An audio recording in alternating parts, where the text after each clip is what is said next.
Stephen Hawking's, دور حاضر کا آئنسٹائن۔ اسٹیفن ہاکنگ اس وقت آئنسٹائن کے بعد دنیا کا سب سے بڑا سائنسدان ہے۔ اسے دنیا کا سب سے ذہین شخص بھی کہا جاتا ہے۔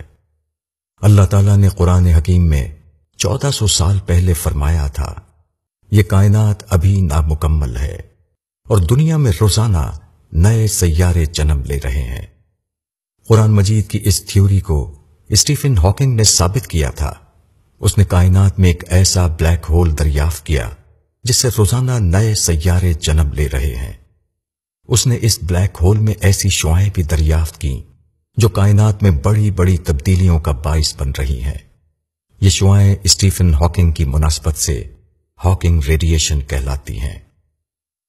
وہ فزکس اور ریاضی کا ایکسپرٹ ہے اور دنیا کے تمام بڑے سائنسدان اسے اپنا گرو سمجھتے ہیں، لیکن یہ اس کی زندگی کا محض ایک پہلو ہے۔ اس کا اصل کمال اس کی بیماری ہے۔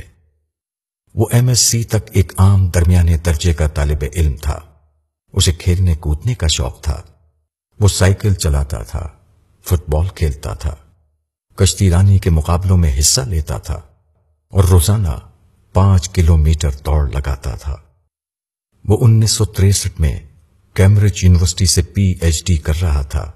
وہ ایک دن سیڑھیوں سے نیچے پھسل گیا اور اسے ہاسپٹل لے جایا گیا۔ وہاں اس کا طبی معائنہ ہوا تو پتا چلا کہ وہ دنیا کی پیچیدہ ترین بیماری موٹر نیورون ڈیزیز میں مبتلا ہے۔ یہ بیماری طبی زبان میں ALC کہلاتی ہے۔ اس بیماری کا دل سے تعلق ہوتا ہے۔ ہمارے دل پر چھوٹے چھوٹے عضلات ہوتے ہیں۔ یہ عضلات ہمارے جسم کو کنٹرول کرتے ہیں۔ اس بیماری کے انکشاف سے پہلے سائنسدان دماغ کو انسانی جسم کا ڈرائیور سمجھتے تھے، لیکن 20ویں صدی کے شروع میں جب ALC کا پہلا مریض سامنے آیا تو پتا چلا انسانی زندگی کا مرکز دماغ نہیں بلکہ قلب ہے، اور دنیا کے تمام مذہب ٹھیک کہتے تھے کہ انسان کو دماغ کے بجائے دل پر توجہ دینی چاہیے۔ دل کے یہ عضلات موٹرز کہلاتے ہیں۔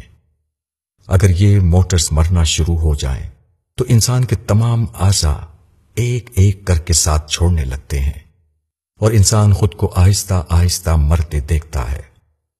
ALC کے مریض کی زندگی 2 سے 3 سال کی مہمان ہوتی ہے۔ دنیا میں ابھی تک اس کا کوئی علاج دریافت نہیں ہو سکا۔ اسٹیفن ہاکنگ 21 سال کی عمر میں اس بیماری کا شکار ہوا تھا۔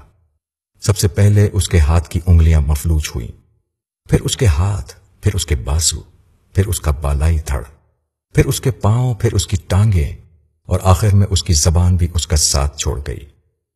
یوں وہ 1965 میں ویل چیئر تک محدود ہو گیا۔ پھر اس کی گردن دائیں جانب ڈھلکی اور دوبارہ سیدھی نہ ہو سکی۔ وہ 1974 تک خوراک اور واش روم کے لیے بھی دوسروں کا محتاج ہو گیا۔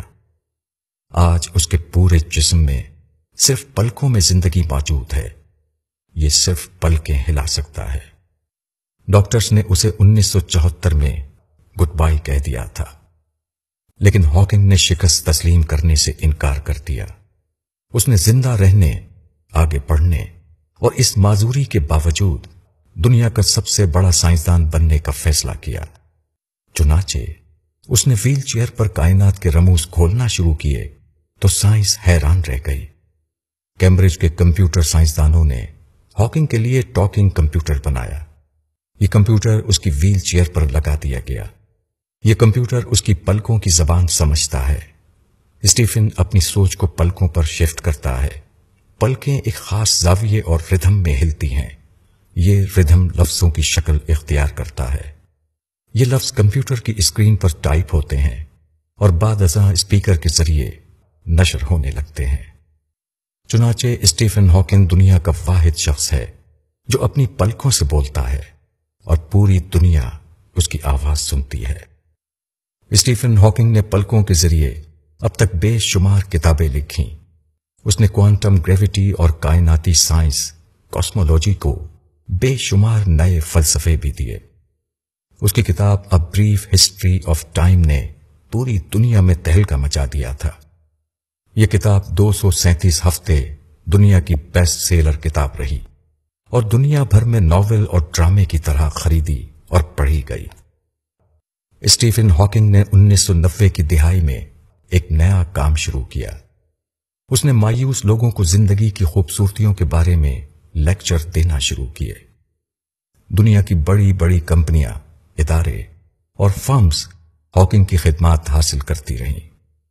ہاکنگ کی ویل چیئر کو سینکڑوں ہزاروں لوگوں کے سامنے اسٹیج پر رکھ دیا جاتا ہے اور وہ کمپیوٹر کے ذریعے لوگوں کو بتاتا ہے کہ اگر میں اس معذوری کے باوجود کامیاب ہو سکتا ہوں، اگر میں میڈیکل سائنس کو شکست دے سکتا ہوں، اگر میں موت کا راستہ روک سکتا ہوں، تو تم لوگ جن کے سارے اعضاء سلامت ہیں، جو چل سکتے ہیں، جو دونوں ہاتھوں سے کام کر سکتے ہیں، جو کھا پی سکتے ہیں، جو قہقہا لگا سکتے ہیں اور جو اپنے تمام خیالات دوسرے لوگوں تک پہنچا سکتے ہیں، وہ کیوں مایوس ہیں؟